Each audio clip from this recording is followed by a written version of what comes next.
response.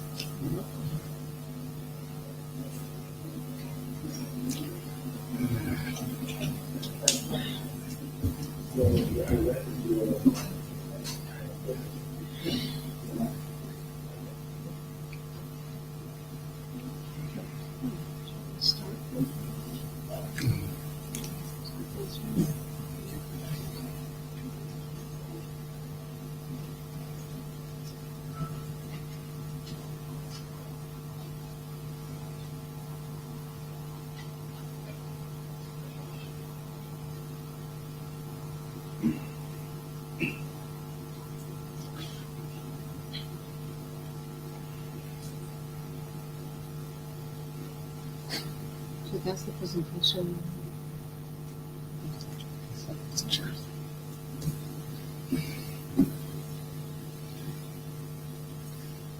Okay, I think it's time anyway. Okay, shall we use the push? Make Bruce sit down, start with me. No problem. Good afternoon and welcome everyone to the I2NSF meeting here in Bangkok. As it's somewhat late in the week, you've already seen this, and it applies here as well as all the other working groups. So we've got a charter, we've got a mailing list. Do we have a minutes taker? Thank you. And we need someone on the Jabber room, just to channel things, tell people what presentation we're currently on. Anyone in the Jabber room? Come on, people, we can't start without somebody being in the Jabber room. Is anybody in the job room? Some people are, including including some presenters.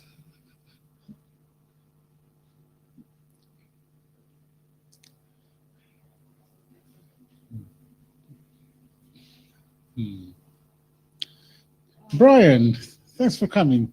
Would you like to be a Jabber scribe? Okay, Thank you. And for the minutes, please. Yeah, if possible, use Etherpad. It's convenient, and others can help you. Okay, the blue sheets are going around, so be aware that the blue sheets are then scanned and published online, so everybody can know that for the rest of your life that you have been in the I2NSF meeting at IETF in Bangkok. Okay, so we got all that out of the way. Yeah.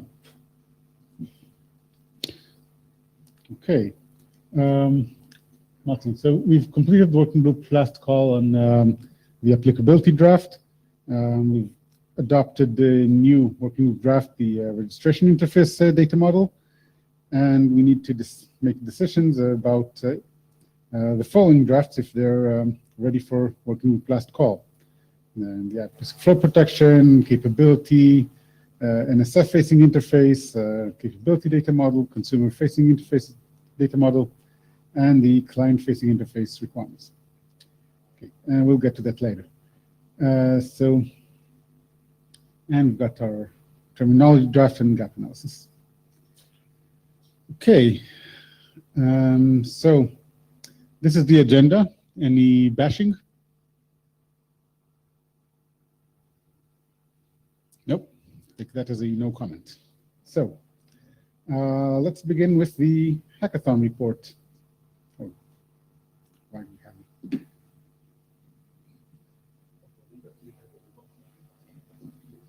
Yeah, but first let me get the correct one. Oh, yeah. So, it shouldn't allow so many. Let's share slides, that's wrong. Hackathon. Hmm? This one? No. Oh, yeah, that's one. Okay. Yeah. Okay. Hello. This is Jaeun Porjung from Sungkyuan University in Korea. Let me shortly report the last IETF 103 Hackathon I2NSF framework project. So this photo shows our team. We worked very hard last Saturday and Sunday. And also, as you know, one of our team was one of the winner team among 21 teams. So we had the snapshot. And also next day, Monday evening, there was hack demo happy hour demonstrate the hackathon project. So our I2NSF project, we demonstrated, implemented on top of OpenStack NFV environment for I2NSF framework. This time, we implemented I2NSF framework on top of OpenStack with NFV reference architecture. So 12 grad students, 4 professors, 3 universities, and 2 researchers from ETRI, Korea Telecom. So this is a poster. So this time, you want to integrate I2NSF framework into Edge NFV reference architecture using OpenStack. So the first one is how to design integration of I2NSF framework on top of NFV reference architecture. Secondly, life cycle management of VNF using OpenStack Tacker. Third one is service function chaining using OpenStack networking SFC. In the past, we just used the Mininet to prove concept. This time, we tried to implement OpenStack because we want to deliver our OpenStack project into internet industry. So the challenge was how to place the elements of I2NSF framework in NFV environment. Secondly, the lifecycle management. We want to show what is a reasonable procedure of security file translation and enforcement. The third one is the service function chaining using networking SFC, including the OpenStack. So this figure shows NFV reference architecture. You can see I2NSF user specify high-level security policy. That policy is translated into a low-level policy. Sometimes corresponding NSF is not active yet. In that case, security controller ask developer management system, we can say DMS, to make that NSF active. Sometimes we need to invoke in the NFV this using NFV infrastructure. So DMS has interface either course VNF or EM to VNF manager interface. That one is used to a lifecycle management. So this one is talk to a Mono orchestrator, and then it allows the generation of VNF. And then this guy also talk to virtualized infrastructure manager to create corresponding VNF. Okay, and then it is delivered to that message. This one eventually register that access information such as IP address, port number, protocol to used by users high-level policy into a low-level NSF. Okay, so and then configure using netconf protocol. So we implemented this. So this figure is a highlight the previous here. So in terms of I2NSF framework, you can see I2NSF user, this is a security controller, this development management system, NSF. So this is the NFV OpenStack. And then right-hand side, this one is the Mono stack. So Mono stack manage VNF. So we have interface between security controller and DMS. And also DMS and also Mono, especially a VNF manager has VNF manager interface for lifecycle management. So this is the procedure to create. So we believe I2NSF is very good for cloud-based security service system. So this time, this topology used, you can see. left hand side, the mono. So VNF descriptor is used VNF the information described, and also using VNF forwarding graph descriptor, performing SFC functionality. So specify web filter and the time-based firewall. That policy is delivered to over consumer-facing interface, and security controller translate into low-level policy, and then with mono stack interaction, and then translate, and then figure out what is appropriate NSF, and then deliver that low-level policy over NetCom protocol over NSF facing interface, and then configure, and then making this chaining using networking SFC, and we can performing web filter or time-based firewall. So again, so we implemented our 3 interfaces according to our specification, I2NSF working group. Also, we implemented on top of NFV using industry de facto standard for cloud. So we believe our I2NSF is going right direction. So lessons from IETF Carcassonne project, we proved our data-driven policy enforcement is good, and also we implemented and realized I2NSF in real world on top of NFV on top of OpenStack, and also the student had a good hands-on activity experience. So before coming to IETF 103 hackathon, in Korea, we had 2 internal Korea IETF hackathon project. So we prepared 3 months after 102 IETF hackathon. Yeah, so you can see student discuss, and then we have the brainstorm, and then we implement together. That's why we come here. We try to finalize 2 days hackathon project, and then we prepare for the demonstration. So this appendix is other information you can find, other video clip, and also open source is available in GitHub. So our I2NSF work is open to the society. Anybody can use our work. Thank you. Yeah. So, question. Do you have the source code linked into the I2NSF wiki page? People can access them? Oh, yeah, sure. The I2NSF wiki, yeah, sure. So I send the link to you, okay? Okay, thank you. Yeah. Probably next step we need. How do we do that? Press that button, right? If he's in the room. It is.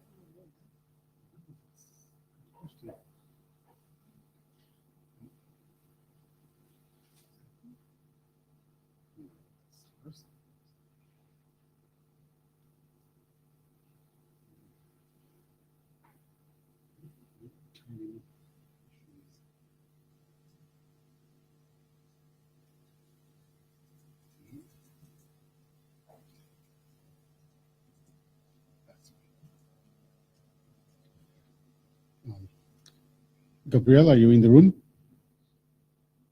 Well, Yes, if so, can you you hear should. me? You need to raise your hand so we can get you Hi, to hello, present. hello. We hear you. Okay, thank you. Well, okay. Good morning from Spain.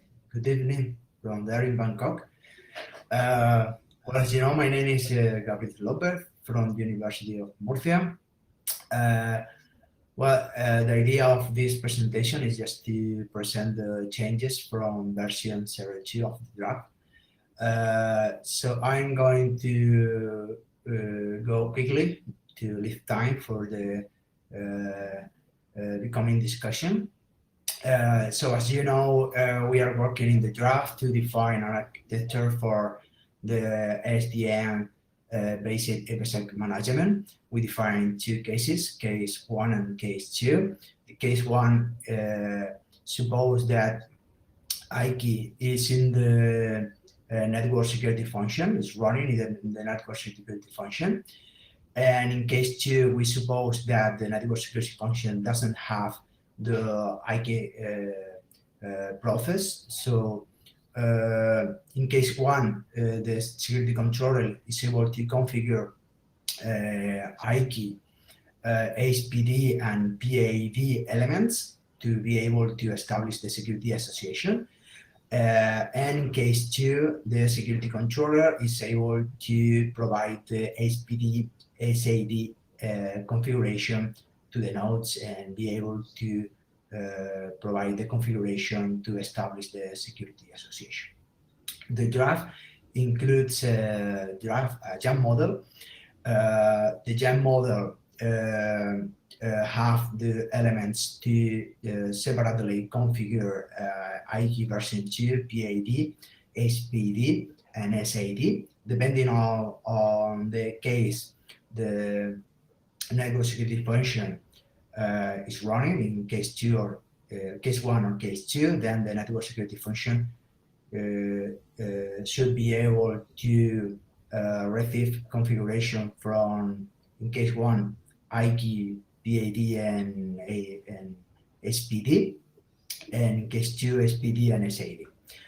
Just a quick summary of the state of the art. Regarding the changes from IETF from the draft 02, well, the changes are based in, next slide, please. The changes are mainly in the security consideration section, section 9, where we have emphasized the necessity of a security association between the security controller and the network security function. And we have clarified the requirement that the security controller should never store any kind of cryptographic material, neither in case 2 nor case 1. And we have also improved the description of the security consideration for case 2. As you can see, the changes are not too big. In the case of the jam model, we have updated the IKEY version 2 model. We have included the element initial contact to allow the IKEY version 2 peer to send a notification, the initial contact notification to the other peer in case of the IKEY node restart. And we have also included the configuration of the security association lifetime that will be able to manage IKEY, the short and the hard lifetime. So that's all the changes in the version 2 of the draft. And we also want to present the implementation that in which we are working now. We have a network security function implementation. Now is open source. You can find the code in this Git server. The implementation of the network security function node, the net2peer server, is based on the sysrepo and net2peer 2 libraries. For the implementation of case 1, we are making use of a strong one, like IKEY software in the nodes. And in case 2, we are making use of the PFKey version 2 library in order to configure the SPD and SAD entries in the kernel. The current implementation is able to test the basic configuration for cases 1 and 2, taking into account the host-to-host and gateway-to-gateway scenarios. We have also tested the key mechanisms described in the draft document.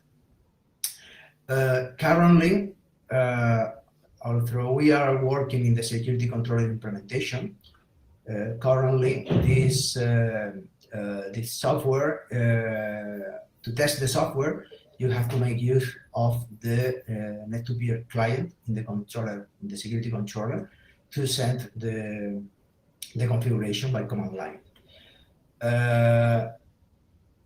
the best way to test the software is to make use of the Docker-based scenario.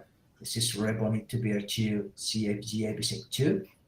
This project is able to set up the host-to-host gateway scenarios, and then is able to run the controller, and then you can configure the case 1 or case 2 scenarios.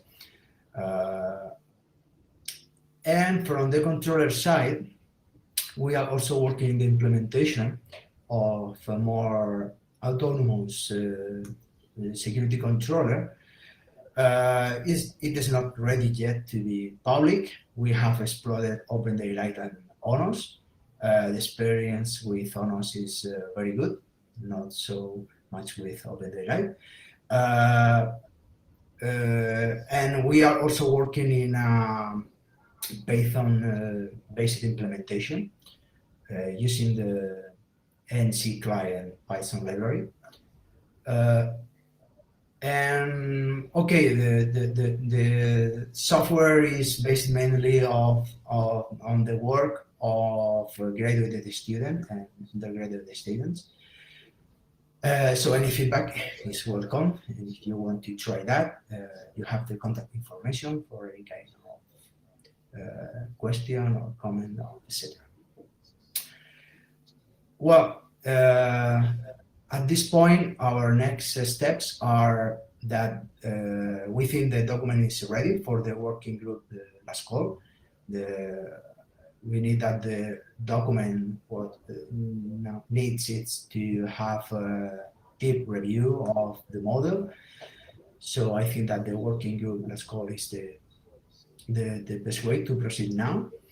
And at the implementation level, we are going to continue with the work in the controller side in order to get this more autonomous software, and also to implement the complete model, because now the implementation support the IPsec basic IPsec scenarios. And we have to test all the elements in the model and to test the advanced scenarios. And that's all. Do you have any comment, question? Thank you. We have some people asking questions. Yo. Hi, this is Yovnir, speaking with no hats. I've just reread the draft, and there's two things I think are missing. Well, one is extraneous, actually. Looking at Appendix A, where the Yang model is, this seems to document a lot of encryption methods and lots of encryption algorithms, many of which are obsolete today. There's single desk there's MD5, and I think a lot of that should be pruned. Okay. We shouldn't do in 2018 something that configures gateway to do DES. The other thing that's missing, is sort of related, is some way for the NSF to get the capabilities. So most single gateways don't support all this long list of encryption methods, and they might support a small subset, and there's no way for the NSF, for the SDN controller to retrieve the list supported by a particular implementation. Now, it's fine to say that we expect the SDN controller to know that to know in advance what is supported, but if that's what we decide, then it should be stated explicitly. Okay, well, regarding the first comment, this is the kind of review that we expect once the draft in the working group last call. This is the kind of review that we need from the IPsec experts. Yes, of course, in the second comment, of course, the idea now is that the model is how to say that we have tried to reflect all the configuration elements for both cases, case 1 and case 2, always taking into account to the standard, to the IQ version 2 and to the IPsec standard. So the idea is to represent all this information in the model, and then obviously depending on the NSF implementation, it depends of how we apply this configuration in the NSF. Then some option could be supported or not, depending on the operating system, of course. Hello, I have a question. Frank Xia, Huawei. For this SDN-based IPsec VPN connection way, I think the key distribution is should be an important part. And you have listed two cases in your draft. One is IKE version 2, and another is a centralized distributed way. I'm wondering, actually, it's possible that there are a third way. For example, currently some draft is talking about to do the different exchange among the peers through the controller. So would you consider to describe this possibility in your draft, or it's already there?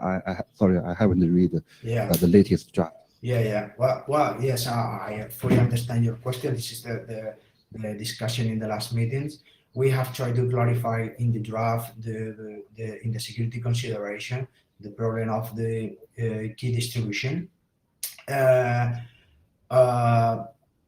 We think that currently the draft is the more closer proposal to the standard. And of course, as we were discussing in the last meeting, in the last meeting, we agreed to analyze the mechanisms to introduce a Diffie-Hellman negotiation in the scenario in order to avoid this problem of cryptographic keys. And this was the agreement, and we were talking in the last month with the people from Cisco that make the proposal. But the reality, the truth now is that we sent a proposal from our side to David. We sent a proposal of how this Diffie-Hellman solution could be integrated in case 2 in our draft without too much disruption. That is, we think that is relatively easy to include this proposal. But the truth is that we have not received any comment or any feedback from this proposal until now. So yes, it could be improved, but sincerely, from my point of view, this proposal probably could have more sense probably in a separate document or try to integrate with our cases too. Thank you. Yeah. Hi, this is David Carroll. Hi David. Yeah, so I sort of have to apologize. You sent me that Diffie-Hellman proposal, and I did not get proper comments back to you on that. So I apologize. But I wanted to bring up, I think Yoav's going to talk about case 2, and I don't know what he's going to say, but we've talked about the security implications before. One of the other issues that I have with it is scalability. So it is an entirely controller-driven state machine. It involves messaging down for inbound spies, followed by waiting for acknowledgements, then messaging for outbound spies, acknowledgement, and then removal of the old inbound spies and outbound. This synchronization is n squared. It doesn't really scale when you're looking at very large numbers of nodes. And I think the Diffie-Hellman solution you sent to us was also controller synchronized and suffered a lot of the same scalability troubles, which we were trying to avoid, trying to keep things at n complexity. So we can certainly discuss it on the list or offline or anything else, but I think we need to look at the scalability issues as well. So Dave, you have a presentation. Will you be able to elaborate that so everybody can hear that? I can, Okay. want to Okay, later. let's do that. Okay. So next one's y'all talk about the issues with case 2.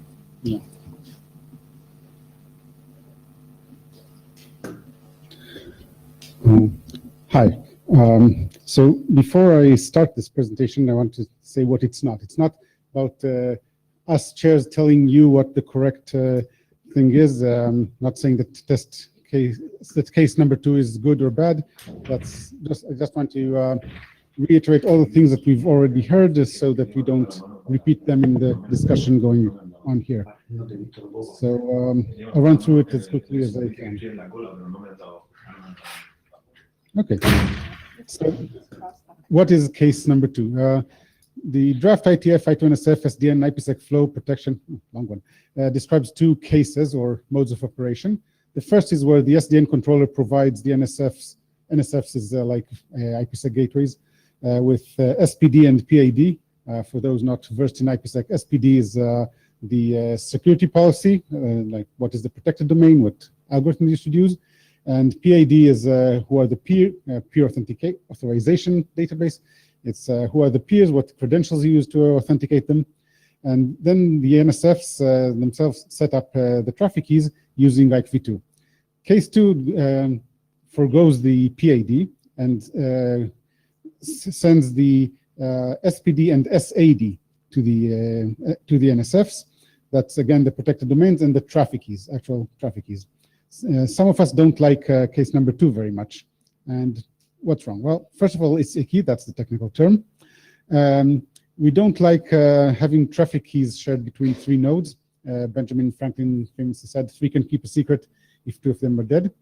And case number 2 adds a bunch of ways for the traffic key to leak. If the traffic key is ever inside the SDN controller, then the SDN controller can leak the key. The other thing we don't like is key transport. The connections between the SDN controller and the NSFs are supposed to be protected, usually using TLS. And we trust a TLS connection to transfer all kinds of information, including secret information, but not keys. We don't like key transport. So our ideal is to have keys generated, if you like FIPS terminology, within the cryptographic boundary and never leave it ever. That's the ideal. And we don't have that when the keys are transported from the SDN controller to the NSF, unless you enlarge the cryptographic boundary to include several servers. However, all these concerns are about a rogue or bugs in the SDN controller. And in an SDN environment, you really can't protect against a rogue controller. Suppose we have 2 NSFs, call them Alice and Bob, and they're using IPsec and they're using IKV2 because they're using case 1. And so what does the rogue controller do? It introduces Eve, and then it reconfigures Alice so that the domain that is protected by Bob is actually behind Eve, and it tells Bob that the domain that is protected by Alice is actually behind Eve as well. And what happens? This happens, right? So and it doesn't matter how securely they do the IK negotiation between Alice and Eve, because Eve is the wrong thing. Now, this is not such a weird thing. I mean, SD1s do that all the time. They measure the performance of connections between Alice and Bob and say, well, this is going a bit slow. And on the other hand, with the connections to central office are going great. So yeah, let's reroute it like this. That's part of SD1. That's a feature. It's not a bug. So it's not all that weird. And on the other hand, that thing is really an attack. I mean, if that happens all the time, and not just spurious network connections, then yeah, it's conspicuous. Somebody will notice. Whereas if the SDN controller just stores the keys, maybe for debugging purposes, in some networks, and then leaks them to someone else who's recorded the traffic, yeah, we would know. Well, on the other hand, we would notice if traffic is always routed through Eve. So sharing keys will not be discovered. This will, yeah. However, there's another thing, another layer here, or like layer 9, that sometimes we use IPsec for things like HIPAA, PCI, and then are they okay with key sharing? And they like us increasing the cryptographic boundary to envelop multiple servers. I don't know. This is kind of a FUD message. So everybody likes case number one. Why not just stick with that and be done? So we've heard some reasons, and they kind of sound like the IoT things, but claims, but this is not IoT. So the implementation is simpler if we don't package IPsec with it. But these days, everything has IPsec. I mean, everything Apple makes has IPsec. Well, not the watch. Everything Windows, including my phone, has IPsec. Every Linux distro has either Strong Swan or LibreSwan. So that's a weird argument. And the other thing is that small, cheap NSFs don't have either a random source or a time source. So they'll have a hard time negotiating IKE. But really, I mean, we said the connection to the SDN controller is protected. So it's protected with what? With TLS? You need all these, you need all this for TLS as well. So that doesn't really sound convincing, but maybe some people are convinced. And as for case number two, well, obviously the best way to mitigate the faults in case number two is to use case number one. But the other thing is we have DraftCal IPsec ME controller IKE, which we'll see presentation immediately.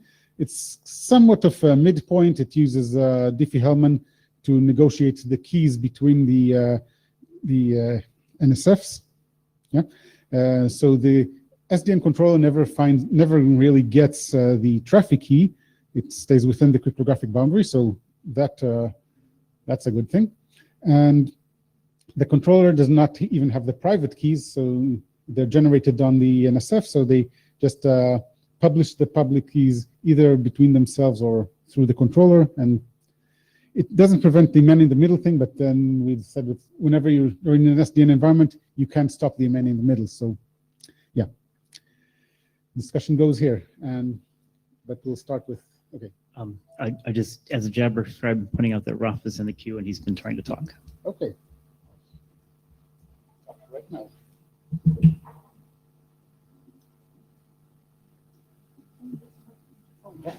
Hello there.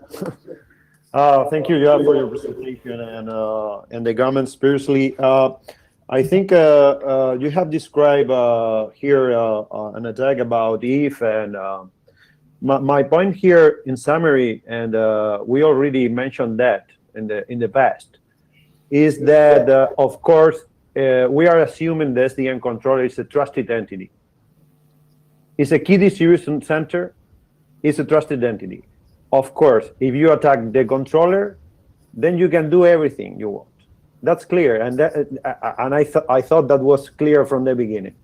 In the attack you mentioned, you said rogue SDN controller. So that means the Alice has not authenticated the SDN controller, or the SDN controller goes rogue because it has been attacked. Of course, what I say is I can imagine a lot of attacks if the controller is under the control of the attacker. That's clear, and we mentioned that in the draft and during our presentation. That's clear, because actually the NSF is an entity which hasn't control of anything, just encrypting the AB packets, and that's part of the of case two. I agree. I completely agree with you on one thing, in many things actually. But for example, you mentioned in the last slide, case one is clear. I like case one. You mentioned David draft. As Gabby mentioned, we already sent them slides explaining how to use Diffie-Hellman to avoid, the things we are discussing here, so the controller doesn't see any key. But what I can tell you, it complicates the design. Case two has a very, very neat and clear design, and it's easy to implement. It's clear. At the cost, of course, it's a trade-off. If the SDN controller is attacked, then you have a problem. That's clear, because it's a trusted entity after all. If it's not trusted in some point on the future, then you have a problem. But regarding that, personally, if instead of thinking about Diffie-Hellman through the controller and everything, in my opinion, use case one. Clearly, simple. It's very simple. And then you avoid a lot of problems we are discussing. So case one is clear. And another comment is about, you mentioned about the small I2NSF. I don't know, we didn't mention about the random source or time source or whatever, but the thing was, you mentioned TLS or SSH, and that's clear. That implies both entities are authenticated. I mean, Alice and the controller, or Bob and the controller. So everybody is fine with that. But that connection is used for many things, not just in our case. In our case, is to send information regarding IPsec.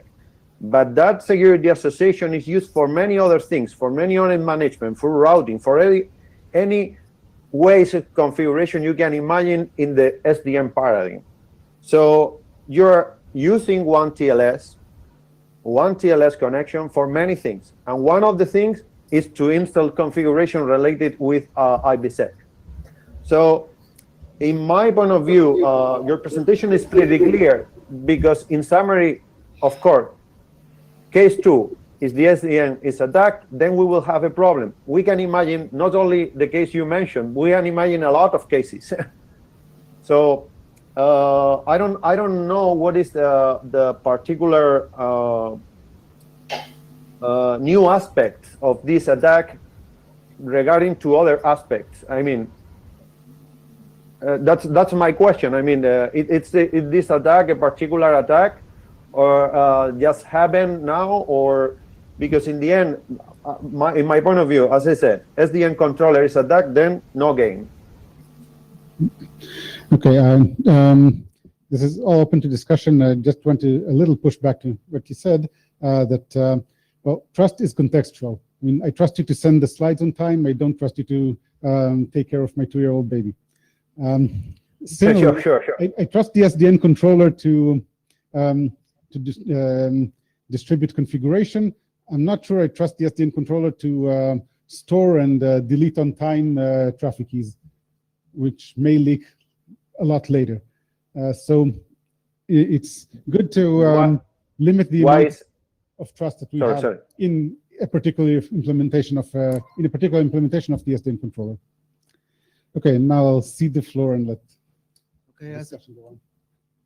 Okay, my name is Gujun from Nokia. So I just want to express I'm one of those guys don't like case 2 or even case 3, not this control-like stuff. So I think the thing I don't understand is that if we already have case 1, which seems everybody agrees that's the most secure solution, why do we need to have case 2 and case 3? Oh, that was actually described in the document, so you can look at it. Maybe can somebody explain that why there need to have additional cases? If the case 1 is perfect. For me, it's just I don't see any value or advantage of case 2 or case 3 compared to case 1. Oh, okay. The value is supposed to be simplicity. So. Simpler, because IP is mature protocol, it's deployed for many years in the field. So IPv2 has been developed many years and been deployed many years. It's mature, it's field proven. Everybody knows how to do IPv2. Now why do we reinvent the wheel here? Valery Smyslov, Elvis Plus. I'd like to focus on concerns that I haven't seen here in your implementation. So just to be clear, I don't like case 2 also, but I'd like to raise another issue with it. So I think that most people claiming that IPv2 is simpler and is very simple, clear, and easy to implement, focus on creating of IPsec assays. But they don't forget that IPsec assays need to be rekeyed, need to be deleted. And sometimes this must be happened in real time on the events that happen in NSF. So in case 2, controller must have a real-time picture and behave not only distribute configuration, it must behave in real time, getting events and take into consideration a possible delays of these events, a possible failure of links between controller and NSFs. And all these may complicate and make the whole picture unreliable, less reliable than in case 1. So in ideal world, when we have no delays, no failures, everything works well, probably it will be easier, case V2. But in real world, I think that, well, it may get very complicated compared to case 1. Thank you. Yeah, David Carroll, to respond to the comments that we know Ike V1, or we know Ike, why don't we just do Ike in case 1 and not case 2? Having built and deployed really large SDN networks, we found Ike V2 didn't scale the way we needed it to. And so we went to a model of using a central controller to distribute keying material. We probably didn't do it the best way in our initial attack, but we've come up with a Diffie-Hellman based approach that scales to the way we need it. So there is implementation observations. Yovnir with no hats. I'd like to mention that there are already SD1 products on the market, and they usually follow the pattern of case 2. They're much closer to case 2 than anything in case 1. So we might like to take that into consideration. Do you mean more close to case 2 than case 1? They pretty much distribute traffic keys. Yeah, actually, I saw some website describing that.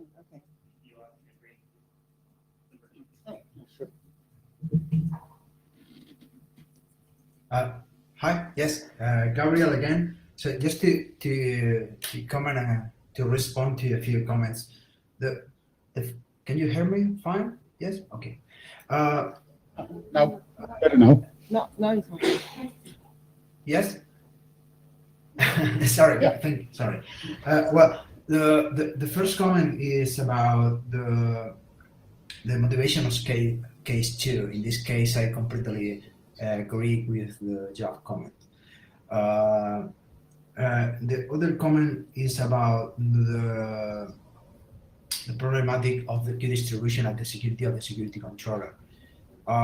It seems to me that what we are questioning here is the SDN paradigm itself, because if we are concerned about the key distribution of the security controller, we also have to be concerned about the distribution of firewall rules, network configuration, routing tables, because all this information can lead to very security issues. So I think that we are all in this working group try to agree that the security controller is a key central point and that has to be a trusted entity.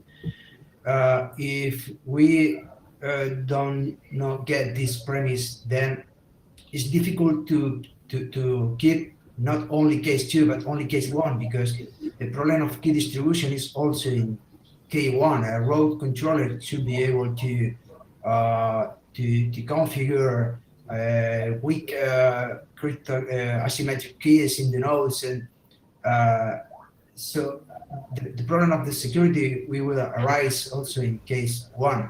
So I think that we have to clarify that the security controller has to be a trusted entity, in the same way that the Kerberos KDC is a trust entity, because they are distributing not only key cryptographic keys, but only important configuration for the network and for security. And the last comment is about the concern about the security controller has to have the whole view of the network under its control. And of course, we are talking not a problem of the IPsec, but the problem of the SDN paradigm. We assume in the SDN paradigm that the security controller has to have a whole view of the network, depending on the role of the security controller. But if we are talking about a security controller for network traffic, we have to know the topology. At level 2, we have to know the router, we have to know the switches, we have to know the IP addressing. So in this way, it's the same. Security controller have to have the whole view of the network. And that's all. Thank you.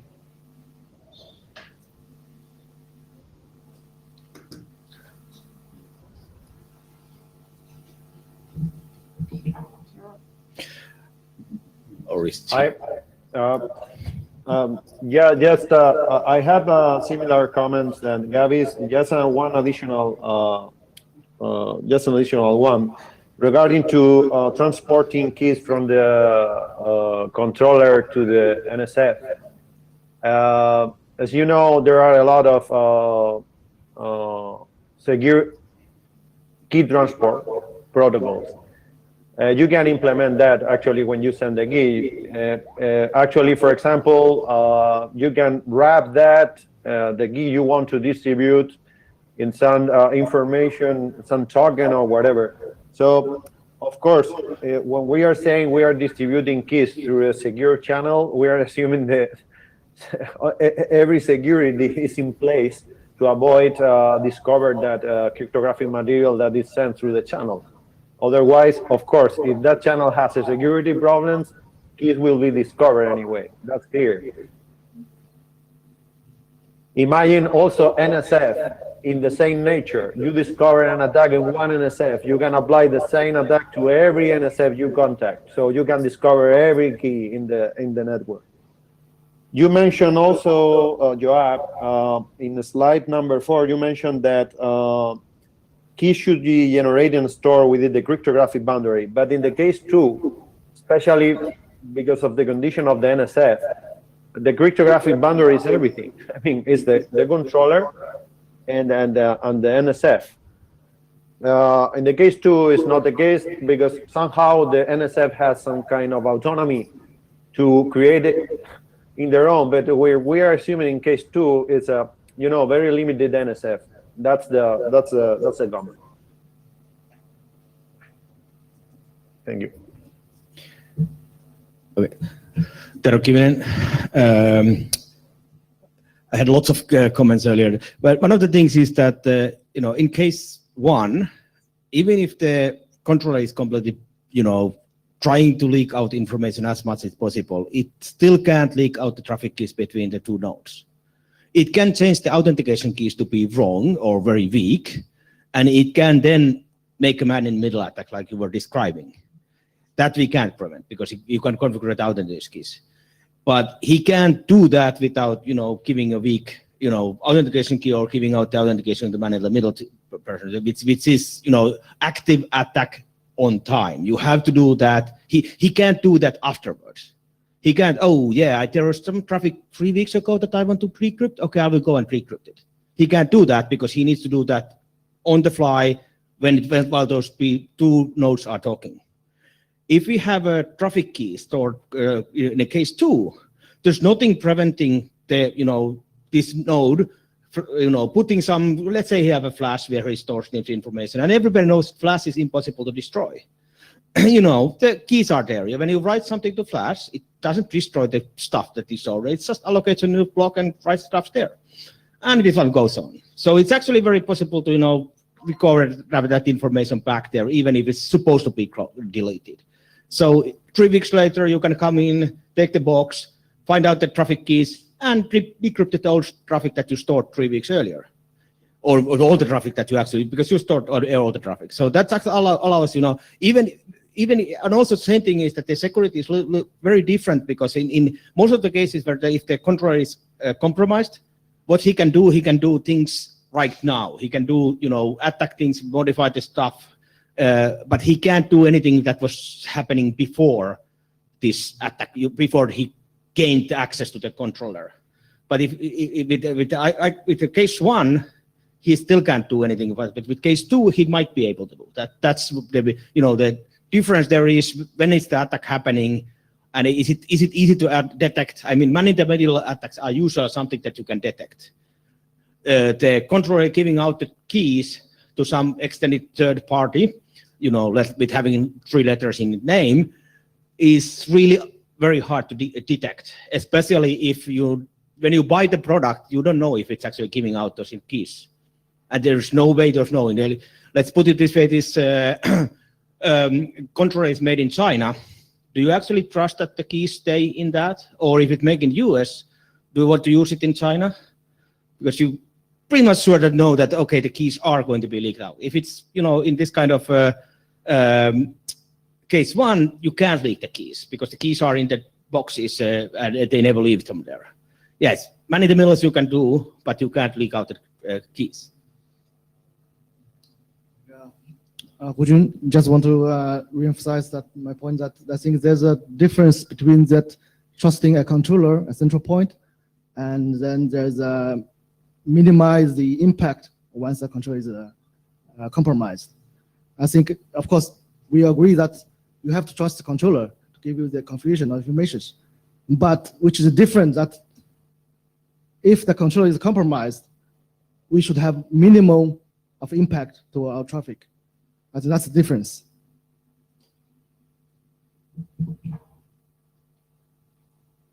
The thing is, I think, my opinion, this comment has been done in the past. For example, I know there are a lot of 3-party key distribution protocols, and they are secure. Of course, that 3-party key distribution protocol, one of them could be Kerberos. There are a lot of them.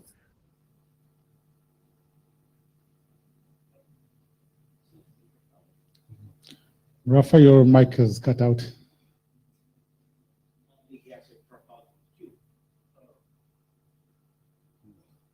Okay.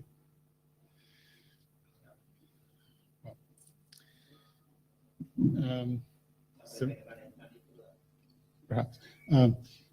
So, David, do you want to do your presentation? Yeah, real fast because we're running out of time. All right. So, clickies over there. Sorry, it says case 1 up there. That is a typo. I have nothing to say about case 1. Case 1 is fine. Case 2. So we looked at case 2 and what it's doing. There's a lot of traffic. I was talking about this. We send the inbound spies from the controller to both NSFs, then you wait for a response. If one of those goes offline in the middle, it's the job of the controller to go clean up. He has to go delete those the inbound spy, at least from the other NSF. Assuming there is no dropout, everybody responds. Now, once the controller gets that, his state machine sends outbound spies to both NSFs. Again, wait for a response. If somebody drops out in the middle of this, go back, clean up. Third, now you have to go and delete the old spies.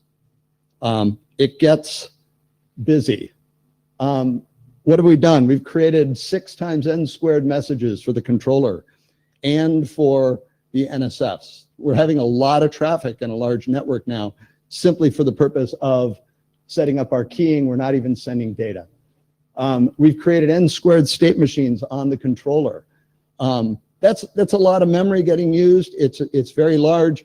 It brings up these reliability problems. If your controller crashes, you've got to go clean up all that state. Remember, in this model, the controller is cleaning up all the spies and the SAs. We've got to go back and clean that up. What about multi-tenancy well, all right, so I'm getting ahead of myself, sorry. Multi-tenancy I put up there just escalates the whole problem. Going back to the reliability, what do we do if we want to have multiple controllers? We'd love to have redundancy. Now you've got to have this very tight synchronization between your controllers. And we have network models where some of the NSFs talk to one controller, some of the NSFs talk to a different controller, and they actually don't have live connectivity to the same controller. Trying to synchronize all that in a case 2 in this doesn't work. Let's see, gets more complicated. Great. So here I drew up messaging for 3 hosts. It gets insane when you start getting up to larger numbers. Other issues, yeah, I mentioned multiple controllers. We've all talked about the IPsec keys. We don't need to go into that. We looked at the configuration models. So case 1 is sort of typical RFC 4301. You're sending an SPD and a pad information to the NSF. The NSF is generating the SAD, and he's going to report back SAD messages to the controller, but basically for accounting purposes. How many bytes, how many packets, all that stuff. Case 2 changes it, and it goes to a completely different model. We would be looking for a model that was more similar between them. It'd be nice to configure whether you're doing case 1 or case 2 more the same way. So controller Ike, we've talked about it before. It hasn't really changed, so we've gotten some comments, and we're going to put a new draft out. We've started working with the EVPN folks, and we're going to try to integrate some stuff there. But what do we have? We have n messages for the controller instead of an n squared. And actually, this gets less than n if you're talking about individual messages, because you're grouping them together. Controller doesn't need to send out an individual rekey message for every node. They can lump a whole bunch of them together when they're distributing them to other nodes. It creates one message to the NSF as opposed to n squared messages. And this is all, everything is per rekey. Every time you rekey, it's another n squared, or in our case, another 1. No state machine on the controller. This makes recovery really easy. This makes redundancy very easy. It's a design we think is better for an NSF. I'm sorry, for an SD-WAN. Multiple controls easy. Controller knows no IPsec keys. We talked about that. We do the configuration model much more similarly to the case 1. You're sending an SPD and a pad down. You're generating a SAD on the NSF. You're sending it back up. And I mentioned before, it's very robust to things going offline, either the NSFs, the controllers, any of those, they all happen. This is our packet flow. Very, very simple. The idea behind what we did in controller Ike is very loose synchronization. So our purpose is, nodes respond at different times. We don't want to be tied to any requirement that when A wants to rekey, B has to be online or has to be ready. It's very loose. It's even loose enough that it really supports most data plane, control plane models, where your control plane may get the data, control plane on an NSF. At the point that the data plane synchronization happens, really could be an extended amount of time or not. Obviously, you can't extend past key lifetimes, but we're not talking that size number. We're talking just very loose synchronization. We have no packet loss. There's no point where you don't have the right keys and you're not able to either send or receive traffic. And also rekeying. A will rekey at a different time than B. We just know that this will happen. Doesn't matter. That's all handled. That's all. We'd like to do more with controller Ike and.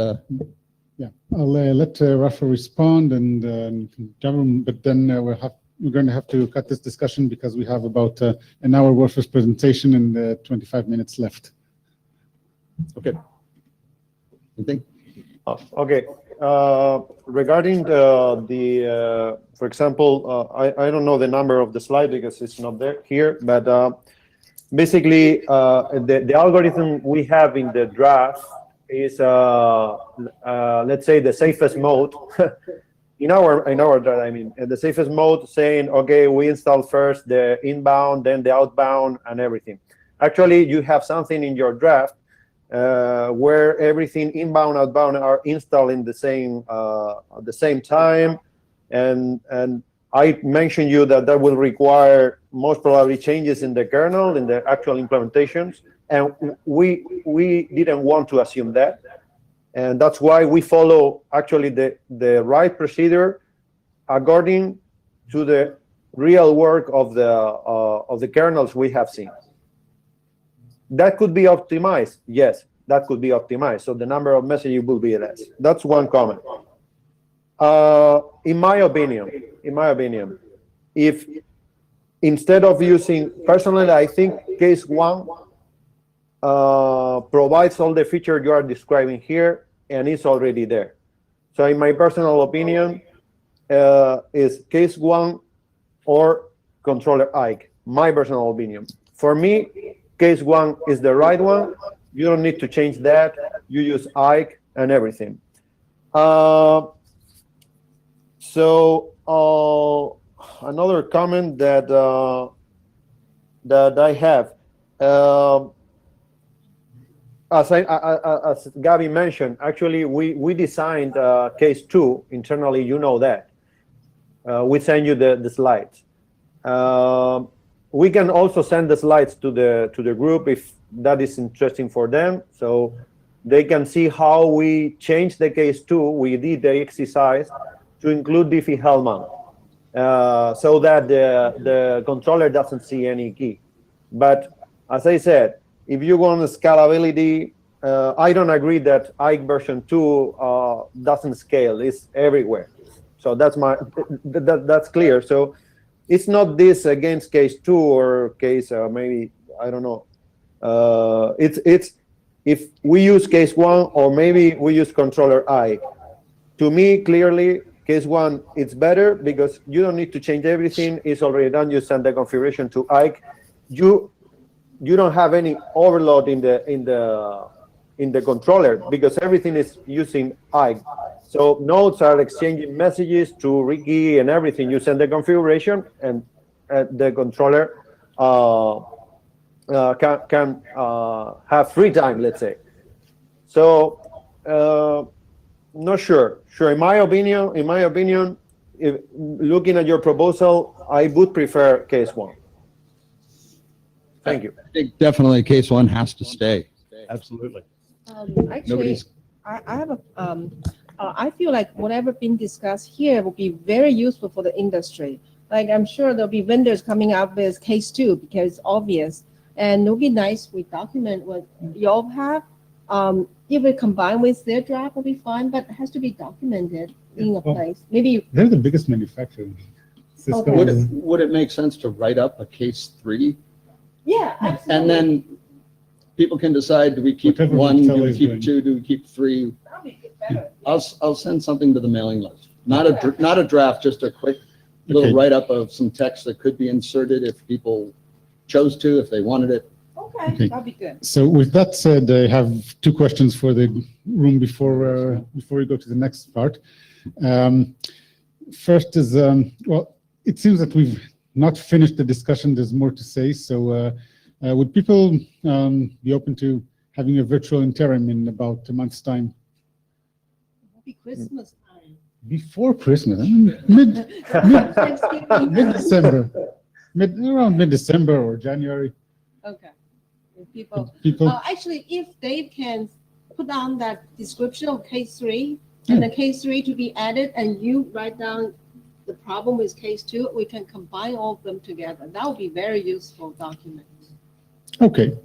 I can send also the slides I have about the integration of case 2 with Diffie-Hellman. Okay, so I'll send a message to the list about when we can do the virtual interim. And the second question is specifically to the IPsec people here, Dan. I'm looking for a volunteer to go over Appendix A, that's the Yang model, and recommend what we need to prune out of it. Single DES with 32-bit initialization vector is a prime candidate. And so whoever volunteers to do this will get a beer in Prague. So there's a good incentive. Free beer, Prague. Yeah. Anyone? You have to double that offer. Yeah. 2 beer. Okay. I'll send a message to the IPsec list about that as well. Okay, so next up is the capability development plans. Yes, Yeah. the information model and the data model. Okay, I think we don't have so many time to left, so I try to keep it short. So this is about a new version of our capability information model. So this is okay. Sorry. Yeah. Okay. So actually, the basic idea or the basic content that does not change too much comparing to the previous version. We just do some reorganization. So so I just try to give a very quick recap of the basic concept of in this draft. So in this draft, we propose the concept of what is the capability and how we use the capability to construct our security policy and to represent what is a capability algebra. This is a calculation method to combine different kinds of capability to represent a network security function. So this is the whole idea of this draft. So there are a lot of information model in this draft to clarify what is the capability and how to use them to construct the policy and the different components in the policy. For example, we use the ECA model. ECA model is that we use events, conditions, and actions as a basic constructor for the policy model. And we also have some way to combine them to use for the security policy. So here, so a lot of details you need to look into the drafts. For saving time, I cannot go into detail. But here, one point I want to mention is that we are always considering if we can consider the use a decorator mode for our information model and data model, because it may help the policy to be more dynamic, be managed flexibly. So what is a decorator model? It's a classical class model in our model design. So which means that for our network security function, we can add some security capabilities in real time, and in real time and with the attributes of the capabilities. So that means that the security policy can change when the network security is running anytime. So this is very flexible. Okay. So a lot of content text describe how we use the YAM model as an example to give a detailed description how to achieve this goal. So please take a look. And like what I said, actually in this version we don't change too much the real content of the previous document. We just reorganize the section because we think that for example the section 3.4.1 and .2.3, they are three very closely related sections to clarify how to construct a security policy rule and all of the key components. So we arrange them as three sections together, and then we move the other sections together because they represent the capability algebra and how to use them. So I think current structure is more logically clear than the last version. And we also want to add an appendix content to clarify how to base the current information model.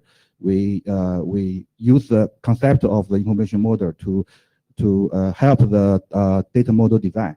So I think so. Those updates will reflect in the next version. It's a 0.5 version. So we think that maybe after we finish the next version, I think this draft is relatively stable. So maybe we can consider the WGLC. So okay, that's all. No?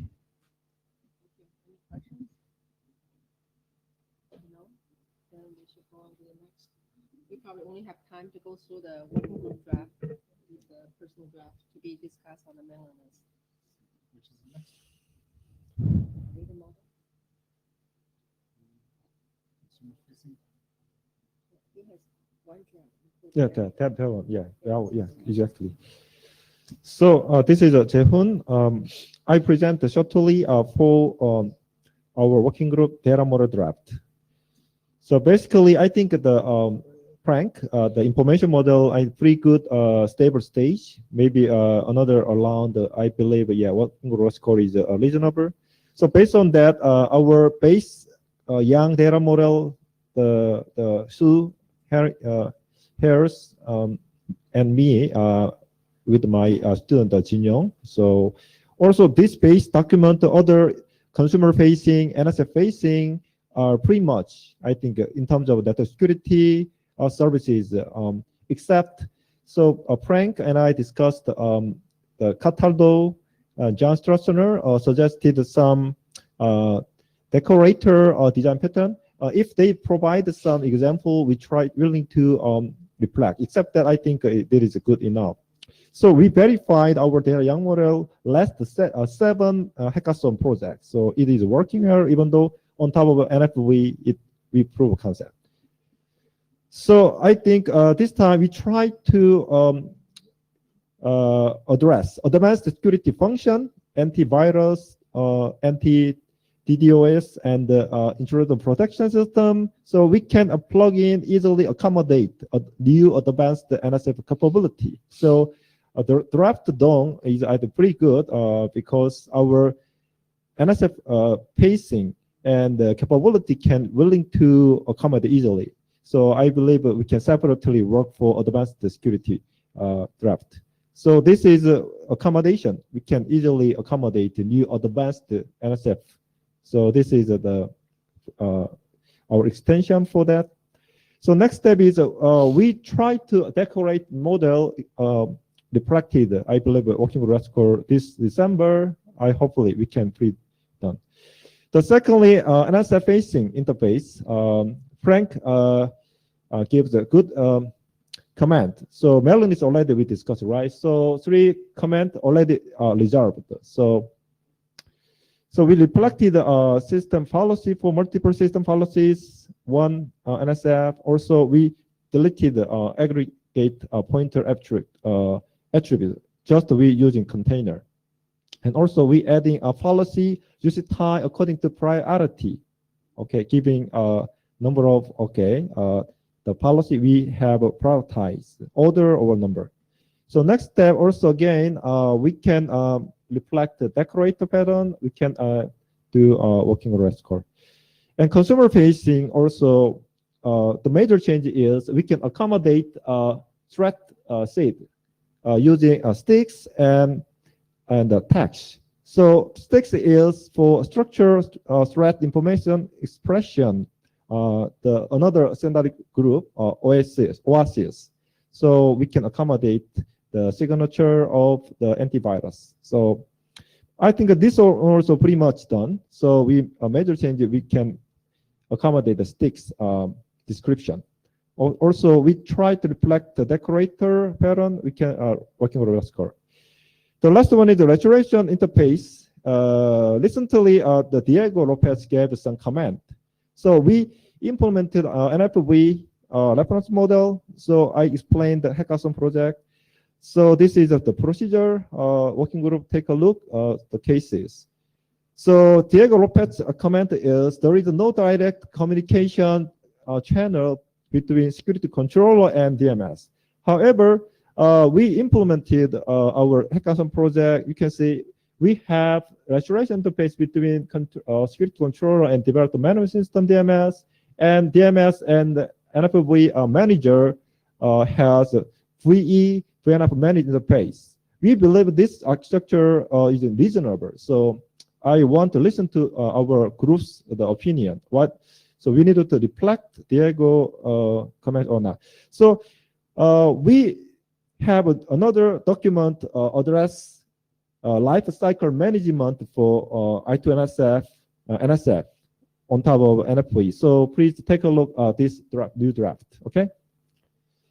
So this is just the Diego comment. So also we include decorator pattern. We try to another round of the revision. I think that this one also we can working on rest score. Okay, thank you. Question, comments?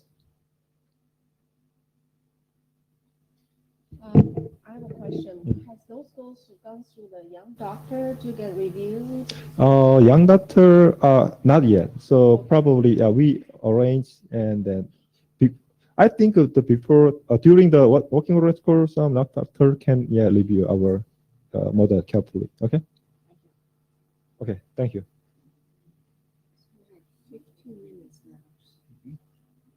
So, we have 3 personal drugs. Monitoring. So the monitoring case, and the Frank discussed how to the merge or whether to merge.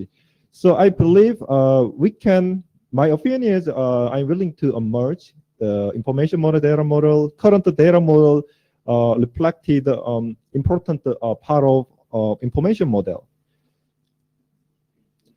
So. And also, additionally, we explained the association among 3 major interfaces: registration interface, consumer facing, and us facing. So we explained. So the policy monitoring point of view, consumer and us facing involved. And then life cycle management or load balancing case, NSF registration interface can be used. That one is additional content. So we try to accommodate the decorator pattern and try to resynchronize the latest Frank draft, and also the information draft, information model authors and our data model also needed to how to merge. We need to decide, and then hopefully this one can be adopted the working group document. So thank you. Any questions? No? Let's go to the next one, the security object.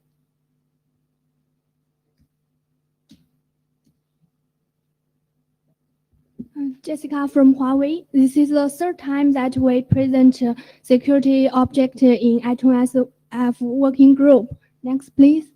Okay. Thank you. So first, a quick recap. This draft, as you can see on the bottom of this slide, this draft provides a set of commonly used policy objects, and it can provide reusability and simplicity when you're creating policy rules or making modifications. And a brief response to the chair's questions. This draft, although we only mentioned that policy objects can be used in NSF-facing interface, actually, the defining the objects can also used in the consumer-facing interfaces. And as for the relationship with the NSF-facing interface data model draft, actually the NSF-facing interface data model draft is about the framework, how to construct the I2NSF policy rules. And my draft is mainly about the detailed definition of each policy objects. So we keep this draft as a separate part and suggest the other data model authors to reference our defined policy objects. So here comes, we want to hear about the working group's opinions. Do you suggest to use this policy objects in other data model drafts? And as this is the 3rd time that we talk about this this draft, is it a good start to be adopted? So, and we also warmly welcome your comments. Thank you. So how many people have read the draft? Okay, so asking the question of whether it's a good start and whether we should adopt it is a bit premature in this case. So I'll ask people to read it, and we'll discuss it on the list. Okay, thank you. Any clarification questions? No. Okay, the next one is the ASF, Advanced Security Function. configuration? Hello everyone. I'm Wei Pan from Huawei.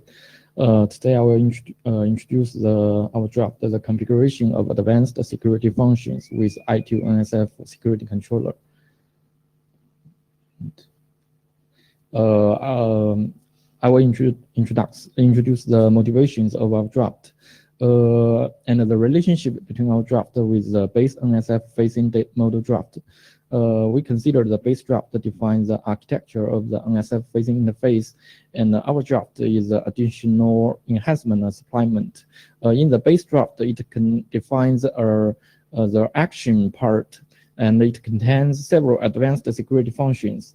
And in our draft, we want to further define the detailed configuration model of these advanced security functions. And this data model cannot be only used for the NSFs. We consider it can also be used by the other devices like switches and routers. The reason why separate the base draft with our draft is to prevent the base draft from being too long, and the focus of our drafts is different. The base draft focus on the architecture, and our draft focus on the advanced security functions. So that's why we separated them. The next is the antivirus. We have chosen, for now, we have chosen three most common advanced security functions in our draft: the antivirus, the anti-DDoS, and the IPS. For the next is a brief of our three functions. First is the antivirus. You can see in the right the yellow lines. We define the functions in the profile name, and it can be related to the action part in the base draft. And we so I will not I will just have a brief introduction. The anti-DDoS and the IPS are the same. And about the future work, we want to optimize the existing configuration parameters in the data model and include more security functions. We will also consider how these profiles can be referenced by other devices. Do we have time for questions? Real quickly, Brian Wise, Cisco. One thing that kind of worries me about the advanced policy that you're passing is I don't think there's any standards developed for signatures and DDoS, and well, whitelists might be obvious, I don't know. But I think it'd be important to be able to reference the type of data that's being passed so that more than one vendor could use it. And that would sort of require having a standard for those policy options. I have a question. When you say reference, where are the references? Can you elaborate? You said you need to reference something for those advanced. Well, for example, what's the format of an antivirus signature? Oh. Right. Okay. Both sides have to understand. The controller and the NSFs both have to understand that. So you probably need a standard for an antivirus signature. And I don't know if such a thing exists. That's not my area, but I don't think there's one. So you might need something like that.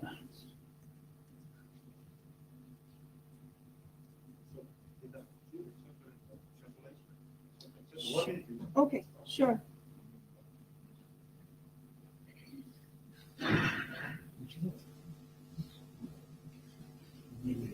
That's right. Translation. Yes. Hello, I am Jin-Young Kim, a student at Samgyungan University. This presentation is about security policy translation.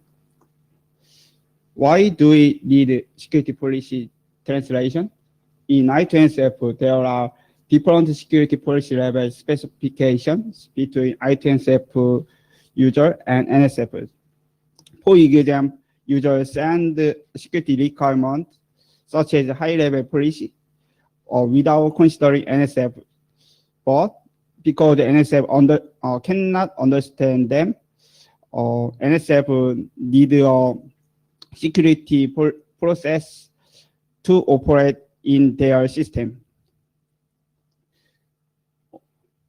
This is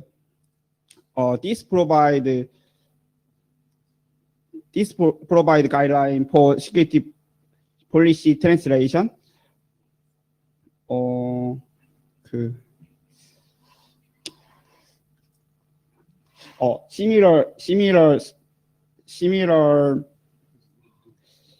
Similar standard.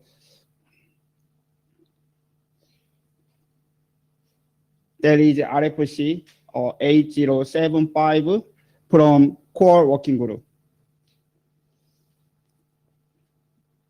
This is the translation process by mapping. You can see detailed process in appendix and report. We will receive comment. We want working group adoption code. Let me shortly. So this one is the major question, why we don't have this one. So the COEP A75 RFC is a guideline for mapping HTTP to the COEP protocol. In the same way, high-level YANG, the policy to the low-level YANG policy. I believe this is a good the guideline for implementation for our industry. So please, the working group, read this draft and then give us a comment. Thank you. Thank you very much. Okay, so I guess that's the end. Yeah, yes. Yeah, that's what we got. So thank you all, and make sure everyone has signed the blue sheets. If you haven't, the blue sheets are right here. And thank you, and see you in Prague. And probably I'll talk to you in the virtual intern meeting. Thank you all.